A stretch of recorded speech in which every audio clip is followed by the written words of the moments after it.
आता आम्ही सगळेजण इथं बसलेले सगळे बोलू नका पुढे. कालचा परवाचा जो विषय अरे आता ऐकवायचं का तुम्हाला? तुम्हाला आता आमच्याबद्दल आमच्या आयुष्याबद्दल माहिती नसेल, पण आम्ही जन्मल्यापासून जे लोक आम्हाला ओळखतात त्या सगळ्यांना माहिती आहे. आम्ही कधी जातीवाद करत नाही, आम्ही कधी धर्मवाद करत नाही. आम्ही या महाराष्ट्रातल्या या देशातल्या सगळ्या जाती धर्माच्या लोकांना सोबत घेऊन जाणारे लोक आहे. त्यातल्या त्यात आमचं नेचर, आमचं वैयक्तिक नेचरही सगळ्यांना माहिती आहे, जे आम्हाला ओळखतात. त्यामुळं फक्त आम्ही खऱ्याला खरं खोट्याला खोटं म्हणणारे लोक आहे. जिथं चुकलं असेल मग ते आमच्याही समाजाचे असो, नातेवाईक असो, आम्ही त्यांना चुकलंच म्हटलं आतापर्यंत. त्यासाठी आम्ही लोकांच्या भले शिव्या खाल्ल्या, पण आम्ही चुकीला चुकीचं म्हटलं, बरोबरला बरोबर म्हटलं. कालच्याही प्रकरणात जर या लोकांचं, या गावातल्या मंडळीचं जर चुकेल असतं तर आम्ही सांगितलं असतं की कायदा काय निर्णय घ्यायचा घेईल, काय शासन काय निर्णय घ्यायचं ते घेईल. आपण पहिले छत्रपती शिवाजी महाराजांच्या पुतळ्याला विटंबना करणारा किंवा त्याला विरोध करणाऱ्याला भर चौकात आणून फाशी द्या, त्याला फटके द्या, हा निर्णय घेणारे आम्ही सगळे. कारण छत्रपती शिवाजी महाराजांचे पुतळे या जिल्ह्यात, या मतदारसंघात अनेक ठिकाणी बसवताना आम्ही भांडणं घेतले, केसेस अंगावर घेतल्या. त्याचे व्हिडिओ आहे, त्याच्या टीव्हीला पेपरला बातम्या आहे. कारण जिथं जिथं वाद झाला, जिथं जिथं पुतळ्याला अडवणूक झाली त्या ठिकाणी पुढाकार घेऊन आम्ही पुतळे बसवणारे लोक आहे.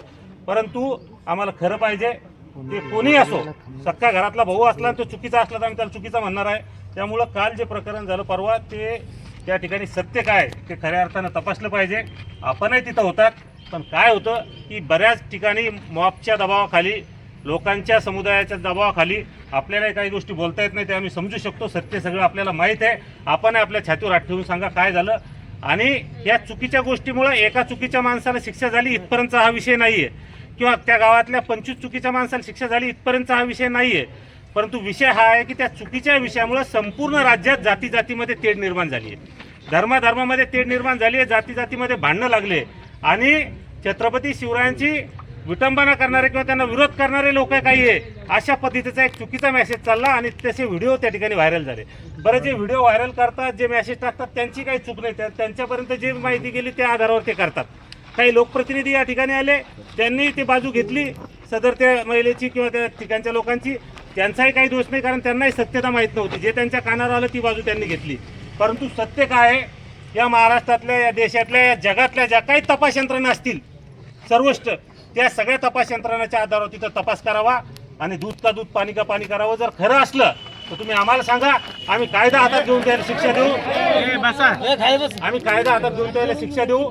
आमच्यावर काय गुन्हे लागलेत लागल, पण जर खरं असलं तर. पण खोटं असेल तर मात्र खोटं खपून घेऊ नका. आमची तुम्हाला पोलीस प्रशासनाला हात जोडून विनंती आहे, जे सत्य आहे ते समोर आणा. जे काही CCTV फुटेज असतील, जे काय असतील ते सगळं समोर आणा. जे प्रत्यक्षदर्शी असेल ते समोर आणा. माझ्या मते छत्रपती शिवाजी महाराजांच्या आड जाऊन कुणी राजकारण करू नये. हा राजकीय विषय नाही.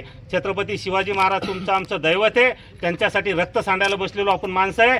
उद्याही छत्रपती शिवाजी महाराजांबद्दल जर कोणी वाईट बोललं तर त्याचे हातपाय तोडू इतकी हिंमत आणि धमक ठेवणारे लोक आम्ही आहे. त्यामुळं चुकीची गोष्ट आम्ही खपून घेणार नाही, परंतु सत्य गोष्ट तुम्ही मांडा, सत्य स्वीकारा.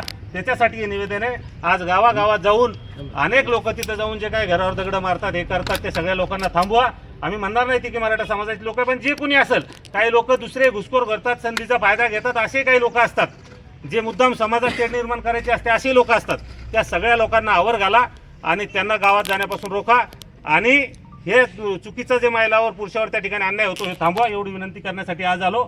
उद्या आम्ही सविस्तर सगळ्या जाती धर्माचे लोक या मतदारसंघात, या जिल्ह्यात, या राज्यात ज्या लोकांना सत्य आवडतं, सत्य पाहिजे, सत्य स्वीकारतात जे लोक, ते उद्या सगळे लोक आम्ही या ठिकाणी बोललो ते येतील आणि त्यांच्यासमोर आम्ही सत्य त्या ठिकाणी मांडू.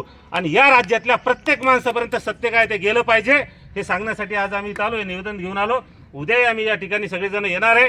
प्रत्येक जाती धर्माचा माणूस येणार आहे. परंतु तोपर्यंत चुकीच्या लोकांवर कारवाई करू नका, योग्य त्या माणसावर कारवाई करा. जर चुकीचीच कारवाई करायची असेल तर सगळ्यांवरच करा. सगळेच त्याच्यावर, त्या गावावर करा, आमच्यावर करा, सगळ्याच लोकांवर करा. ती मूळ मागणी आहे मूळ मागणी आहे. आमची मूळ मागणी आहे. त्यामुळे हे निवेदन घ्या. एक मिनिट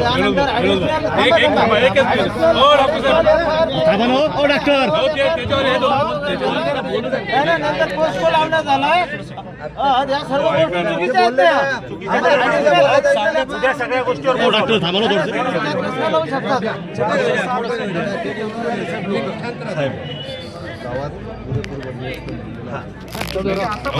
पुरेपूर बंदोबस्त आहे साहेब. आता विषय तुम्ही सांगा की त्या दिवशी जरांगे पाटील साहेबांनी म्हणायचा विषय की जरांगे पाटील साहेबांनी सांगितलं की या पद्धतीचे कलम लावा. ऐका ना दादा, तुम्ही बोला ना. या पद्धतीचे कलम लावा, त्या पद्धतीचे कलम तुमच्या खात्यावरून लावणं सुरू आहे.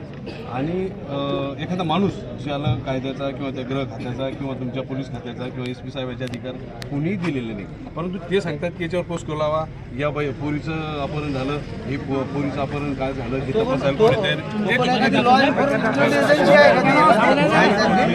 नसताना त्यांनी ज्या पद्धतीनं सांगितलं त्या पद्धतीनं पोलीस प्रशासन हे त्या लोकांवर गुन्हे दाखल करत आहे. आणि जे गुन्हेगाराची यादी आहे ती गुन्हा घडलाच नाही, परंतु 150-200वर तो आकडा वाढवण्याचा. आज 50ची यादी तयार झाली, उद्या 100ची यादी तयार होईल. आपण गावाला जर पकडायचं असेल ना, तुमचे निकष हे डोळ्यानं पाहणारा किंवा तिथं असणाऱ्याचे जर निकष कायद्यात असेल साहेब, तर पूर्ण गाव जे 800,000 लोक वस्तीचं जे गाव आहे, त्या आमची प्रामाणिक आमची मागणी आहे की या एकूणच्या एक माणूस जर त्या घटनेला ती घटना खोटी करून जर खरी दाखवायची असेल आणि ती जर खरी म्हणायची असेल तर गावकरी त्या घटनेशी कुठलाही संबंध नसताना गावकऱ्याला जर जबाबदार धरण्यात येत असेल तर आमचं म्हणणं आहे त्या गावात असलेली पूर्ण लोकसंख्या ही गुन्हेगार आहे आणि त्या सर्व लोकांवर गुन्हे दाखल करावे. निवडून 5, 50, 100 लोकांवर कोणाच्या आदेशानं हेतू पुरस्कार राजकीय द्वेषातून हे गुन्हे दाखल होणे पूर्णच्या पूर्ण आमचे महिला असतील, आमचे बालक असतील, आमचे म्हातारे माणसं असतील, आमचे तरुण पोर असतील, या लोकांवर रितसर गुन्हे दाखल करा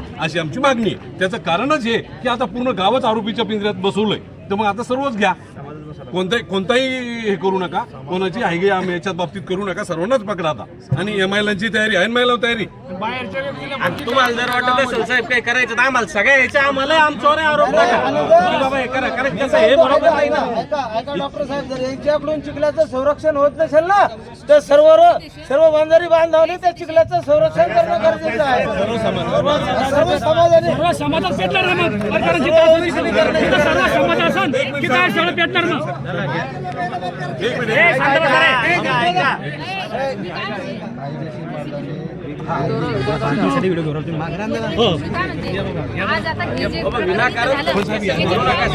कोणी नाव सांगायला लागलं. आता तुम्हाला सांगतो, पाटील साहेबाला त्या ठिकाणी काढलं का पाटील साहेबांना माहिती आहे? आमच्या